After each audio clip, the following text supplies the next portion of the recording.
The late afternoon sun had begun its slow descent, painting the streets of the small town in burnt shades of orange. Nora adjusted the strap of her worn handbag, balancing the weight of grocery bags in both hands. She quickened her steps, eager to get back to her little apartment before Maya started asking where dinner was. Nora's life had become a series of careful calculations. Every dollar had a purpose. Every minute was stretched to its limit. Between her long shifts as a maid at the downtown hotel and the extra houses she cleaned on weekends, exhaustion was her constant companion.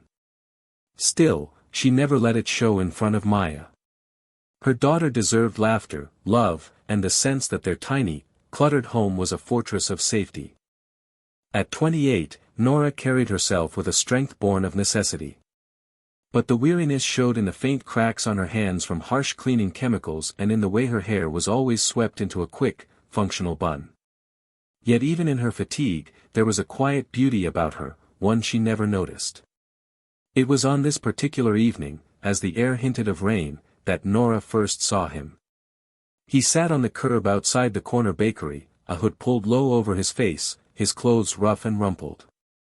To the world, he was just another homeless man, shoulders hunched, hands tucked into his pockets as though bracing against a cold only he could feel. His beard was several days untrimmed, his shoes worn nearly to the sole. In truth, the man was neither destitute nor desperate. Only a handful of people knew that the man sitting in the shadows was in fact Julian Thorne, billionaire tech mogul and founder of one of the most successful companies in the country. But Julian had grown tired of endless meetings, of sycophants, and the shallow flattery of those who only valued him for his wealth. For months he had disappeared from the glare of the corporate world, moving through cities and small towns dressed in anonymity. He longed for something real, for someone who could see him not as a billionaire, but simply as a man. Nora noticed him as she passed the bakery. He looked up briefly and she caught his eyes, a startling blue-gray, sharp and intelligent even beneath the tired shadows. Most people avoided eye contact. But something about his gaze lingered with her. She slowed her steps. Her instinct was practical, she barely had enough to keep Maya fed, let alone offer charity. Yet, in the lines of his face, she saw something beyond poverty. She saw loneliness. Exhaling, half annoyed with her own soft heart, she set her grocery bags down. "Are you hungry?" she asked. The man blinked, startled. Few people stopped, and even fewer spoke with such gentleness. He nodded once, almost cautiously. I could be," he replied, his voice deep but quiet. Nora opened one of her bags, pulled out a wrapped sandwich she'd bought for Maya's snack, and held it out. "It's not much, but here." Before he could respond, a small hand tugged at Nora's sleeve. "Mommy, why is he sitting in the rain?" Maya's wide brown eyes peered up at him with innocent curiosity. Her pigtails bounced as she tilted her head. Nora crouched, brushing her daughter's cheek. "He just doesn't have a place to stay, sweetheart." Maya's gaze didn't waver. Instead, she smiled at Julian with the kind of unfiltered kindness only children possess. "Hi, my name's Maya. You don't look scary. You look nice." Julian's throat tightened unexpectedly. It had been years since anyone, especially a child, had spoken to him so openly. He found himself smiling back, a small, hesitant curve of his lips. "Hello, Maya," he said softly. Nora hesitated, studying him. Life as a single mother demanded caution, but something about this man didn't trigger her internal alarms.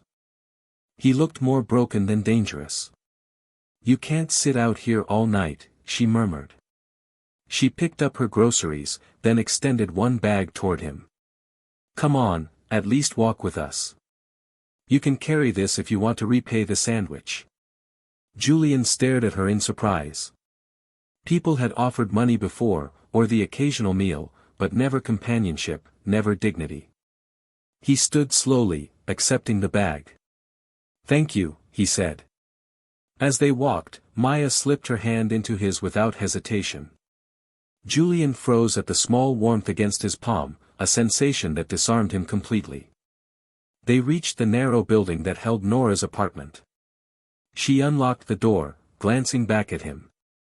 "You can wait here on the steps while I get dinner ready," she said cautiously. "If you want." Julian nodded. "I'd like that." Inside, Nora set the groceries on the counter, her mind buzzing. What was she doing? Yet her conscience reminded her of his eyes, and the unspoken gratitude when Maya smiled at him. Maya, meanwhile, leaned against the window, peeking out at Julian, where he sat quietly on the steps, his shoulders no longer slumped as heavily. "Mommy," she whispered. "He looks less sad now." Julian sat outside, staring at the darkening sky.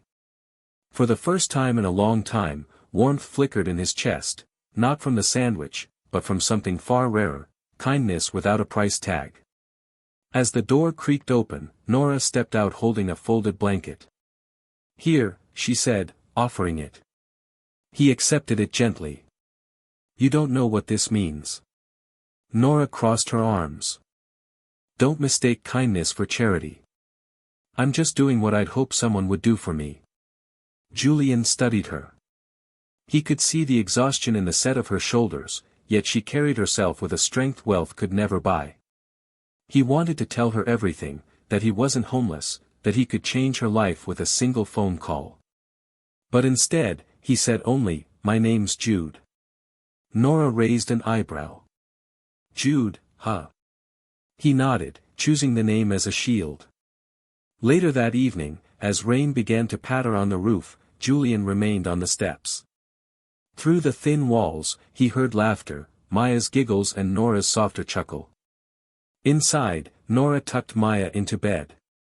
The little girl's last words were simple. "Don't let Jude be lonely, Mommy." When Nora finally stepped back outside, Julian looked up, rain glistening in his hair. She sat beside him on the step, the silence between them oddly comfortable.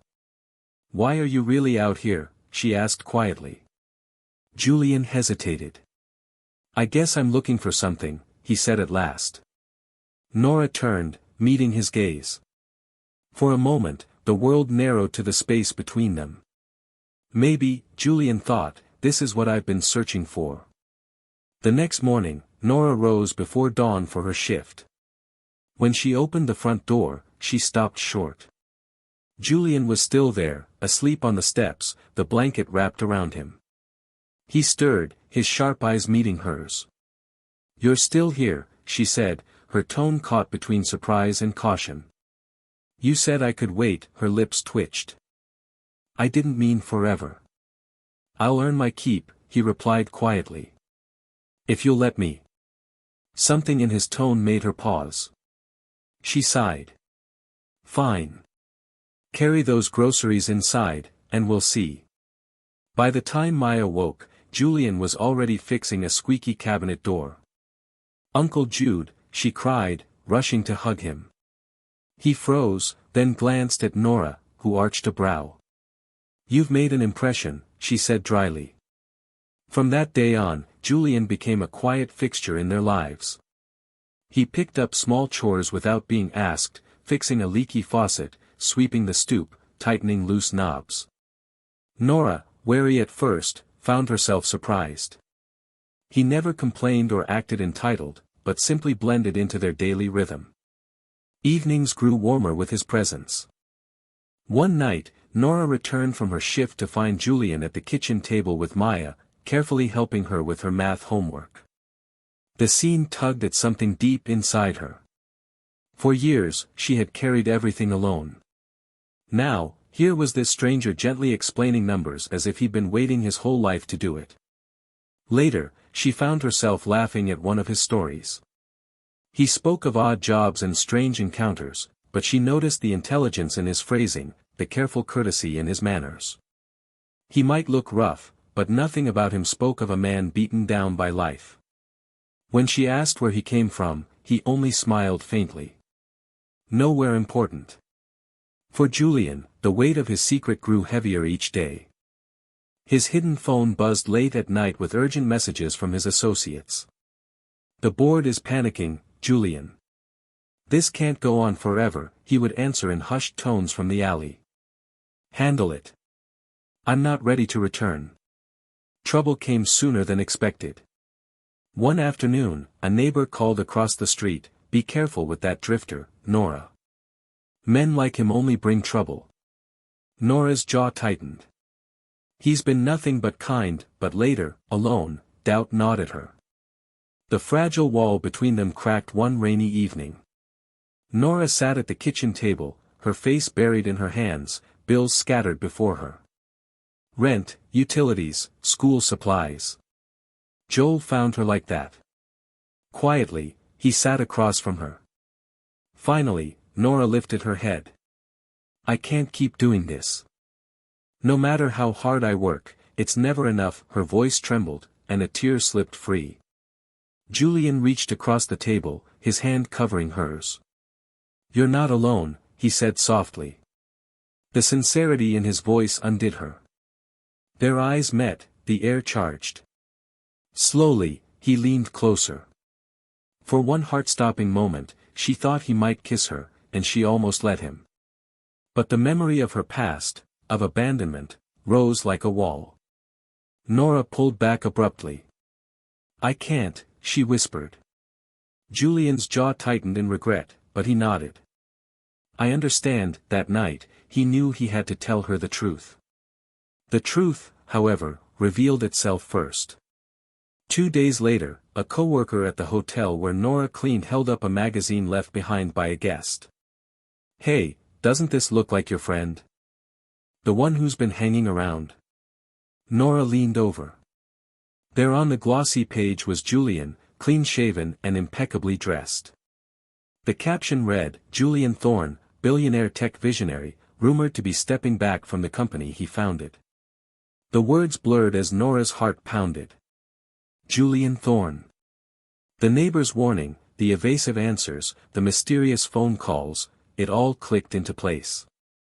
Her stomach twisted with betrayal. When she returned home, Julian was waiting, his expression softening when he saw her. But Nora couldn't meet his eyes. "You're not who you said you were," she whispered. Julian's face stilled. Her hands shook as she turned from him, doubt crashing over her. "Who are you really?" The silence between them was unbearable. Julian stood frozen, knowing the moment he had dreaded had finally come. "My name is Julian Thorne," he said quietly. "The magazines call me a billionaire. But to you, I've just been Jude." Nora flinched. He stepped forward, his voice roughened with honesty. "I didn't lie to hurt you. I hid because I needed to know if someone could see me, not what I own. The world has treated me like a walking wallet for so long. And then you," his voice cracked, "you saw me. You gave me kindness when I had nothing to offer." Tears stung Nora's eyes, but anger blazed stronger. "Kindness? Julian, I gave you food when I could barely feed my own daughter. I offered you a blanket when I couldn't afford a new one. And all the while, you let me believe you had nothing. Because I needed to know it wasn't about the money," he pleaded. "It was real, Nora. Everything we shared." But Nora's heart had hardened. "You played with my life like some experiment. You watched me struggle while you sat on a fortune. That's not love, Julian. That's cruelty." His words hit him like blows. "I won't let you near Maya again," Nora whispered, her tears finally falling. "I won't risk her heart the way I risked mine." With that, she turned from him, leaving Julian standing alone in the ruins of the life he had just begun to build. The days that followed were heavy with silence. At home, Nora tried to smile for Maya, but her daughter's questions pierced her. "Where's Uncle Jude? Why hasn't he come back?" "He won't be visiting us anymore, sweetheart," Nora said, her voice strained. "But he promised to read me another story." Nora looked away, her chest tight. Meanwhile, Julian returned to the world he had left behind. The polished boardrooms and eager faces felt emptier than ever.